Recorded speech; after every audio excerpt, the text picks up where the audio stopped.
I want to say another two things. Y'all may have heard Governor Perry recently propose a couple of constitutional amendments. When the campaign season's over, I don't know if these constitutional amendments just die a natural death or whether they really become in contention during the legislature. But in many ways, they're more important than the immediate budget fight. Because what the governor proposed is that we amend our Constitution to require a 2/3 vote for a tax increase.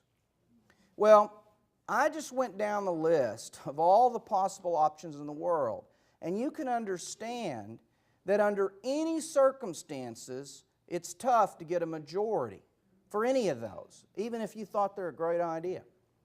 If you say there's a 2/3 rule, it becomes impossible. That, in essence, is saying we'll have no more tax increases. The other thing that the governor proposed is that we have an amendment called TABOR, the Taxpayer Bill of Rights, which would limit the growth of our budget to population and inflation. Now, for a lot of people, when they first hear that, that makes some sense. Why should the government grow any faster than population growth and inflation? Well, I want to explain to you why that idea is just actually so destructive of families and of the economy. Imagine you and your husband first got married, you had your first jobs, you sat down and you developed your first family operating budget.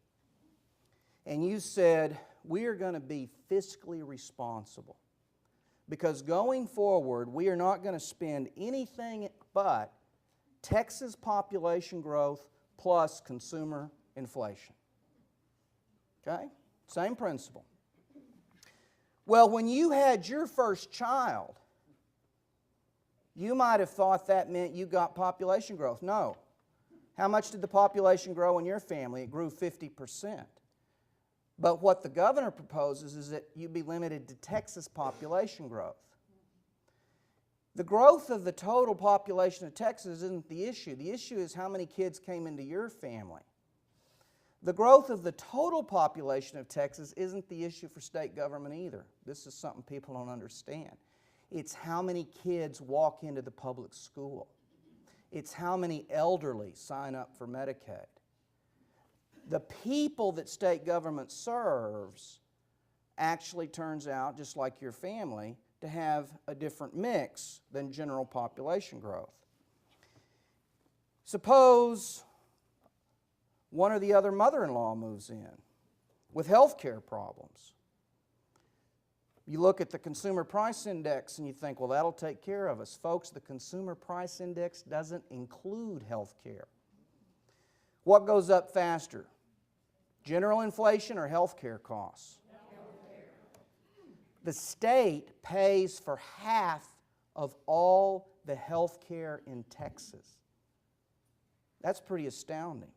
Half of all the health care in Texas, between public employees and Medicaid and children's health insurance and hospitals. And so this mix of population and inflation would actually mean you couldn't meet your needs going forward.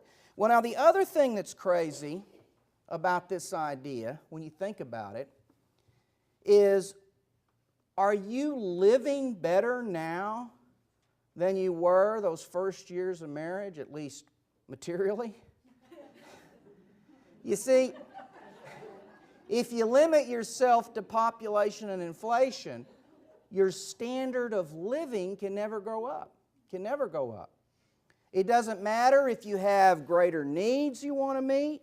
It doesn't matter if you have larger goals you want to meet. You can't get there from here.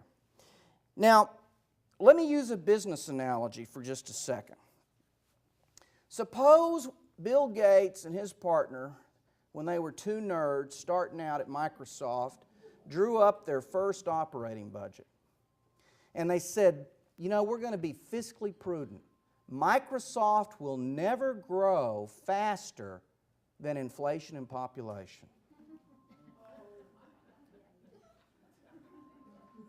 Well, that's the same thing you're saying about Texas. And indeed, cities who've had to live under this Tabor have had this experience. The city would be limited to population growth and inflation. And somebody would come in and say, we want to build a new subdivision. Well, our operating budget doesn't cover the water hookups for a whole new subdivision. You're going to have to take that economic development somewhere else. And that's exactly what happens to states, just like businesses, just like cities.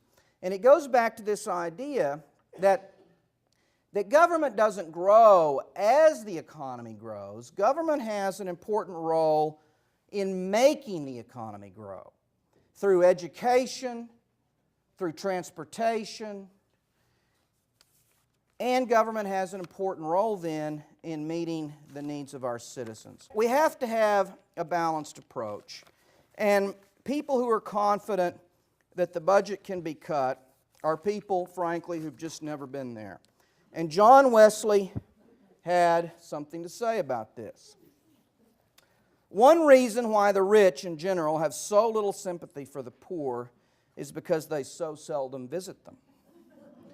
Hence it is that according to the common observation, one part of the world does not know what the other suffers.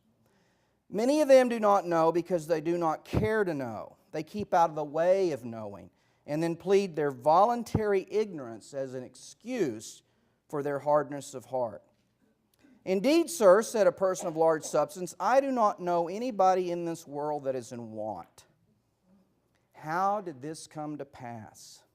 Why, he took good care to keep out of their way, and he fell upon any of them unawares.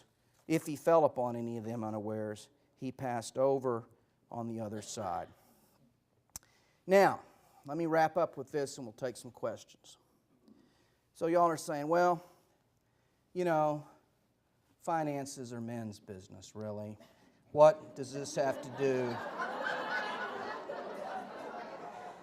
with United Methodist women? And John Wesley said something about that too. And what's so fascinating to me is, think of when John Wesley was writing. This was in the 1700s. And he's writing about visiting. And he says, but may not women as well as men bear a part in this honorable service? Undoubtedly they may, nay they ought. It is meet, right, and they're bound in duty. Herein there is no difference. There is neither male nor female in Christ Jesus. Indeed, it is long past for a maxim with many that women are only to be seen, not heard. And accordingly, many of them are brought up in such a manner as if they were only designed for agreeable playthings. But is this doing honor to the sex, or is it a real kindness to them? No, it is the deepest unkindness. It is horrid cruelty. It is mere Turkish barbarity. And I know not how any women of sense and spirit can submit to it. Let all you who have it in your power assert the right which the God of nature has given you. That's 1700s from John Wesley. But I know some of you are out there saying, this budget situation is so bleak. I am glad I'm old and this isn't my problem. And John Wesley had something to say about that too. Yeah. You that are old, whose feet are ready to stumble upon the dark mountains, may not you do a little more good before you go hence and are seen no more?